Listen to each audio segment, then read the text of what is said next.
আসসালামু আলাইকুম। চিন্তা করে দেখুন এই বাক্যগুলো আপনারা কিভাবে তৈরি করবেন। আমি রহিমকে দিয়ে চিঠি লিখাই, সে আমাকে দিয়ে কথা বলায়, রহিম আমাকে দিয়ে কাজ করায়, আমি তাকে দিয়ে সিগারেট কিনাই, সে আমাকে দিয়ে বই পড়ায়, তারা আমাকে দিয়ে সরকারের বিরুদ্ধে কথা বলায়। এইসব যে সকল বাক্যে সাবজেক্ট কাউকে দিয়ে কোনো কাজ করায় বোঝাচ্ছে, এগুলোকে আপনারা কিভাবে তৈরি করেন। তো এগুলোকে তৈরি করার সময় আমরা মেক ব্যবহার করতে পারি। সাবজেক্টের পরে মেক এবং তারপর হচ্ছে আমরা যাকে দিয়ে কাজ করা বসে এবং তারপর ভার্বের প্রেজেন্ট ফর্ম বসে। এবং মনে রাখতে হবে এই ধরনের বাক্য প্রেজেন্ট ইনডিফিনিট টেন্সের অন্তর্ভুক্ত। এজন্য সাবজেক্ট যখন থার্ড পারসন সিঙ্গুলার নাম্বার হবে তখন আমরা ভার্বের সাথে এস অথবা ইএস যুক্ত করব, অর্থাৎ মেক না হয়ে মেক্স হয়ে যাবে। তাহলে আমি কিছু বাক্য বলি এবং সেগুলো ট্রান্সলেশন করি। আমি তাকে দিয়ে চিঠি লিখাই, I make him write letter.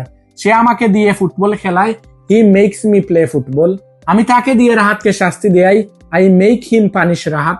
সে আমাকে দিয়ে রান্না করায়, হি মেক্স মি কুক। শিক্ষক আমাকে দিয়ে ইংরেজি শিখান, teacher makes me learn English. তারা আমাকে দিয়ে জুড়ে কথা বলায়, they make me speak loudly. সে আমাকে ঔষধ খাওয়ায়, she makes me take medicine. এবং কেউ কাউকে দিয়ে কোনো কিছু করায় না অর্থে আমরা ডোন্ট অথবা ডাজেন্ট ব্যবহার করব এবং তারপর মেক ব্যবহার করব। যেমন আমরা যদি বলতে চাই আমি তাকে দিয়ে বই পড়াই না, I don't make him read বুক। আমি তাকে দিয়ে রাহাতকে শাস্তি দেই না, I don't make him punish Rahat. আমি তাকে বাজারে যেতে বাধ্য করি না, I don't make him go to market.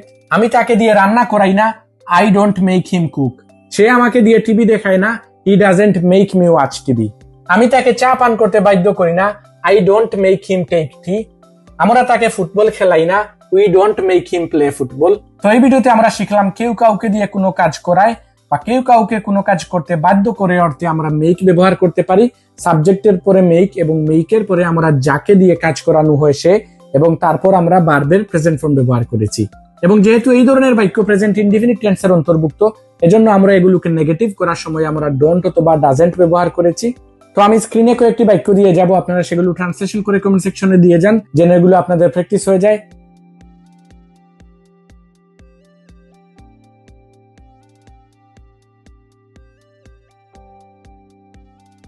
Thanks for watching. See you in the next video.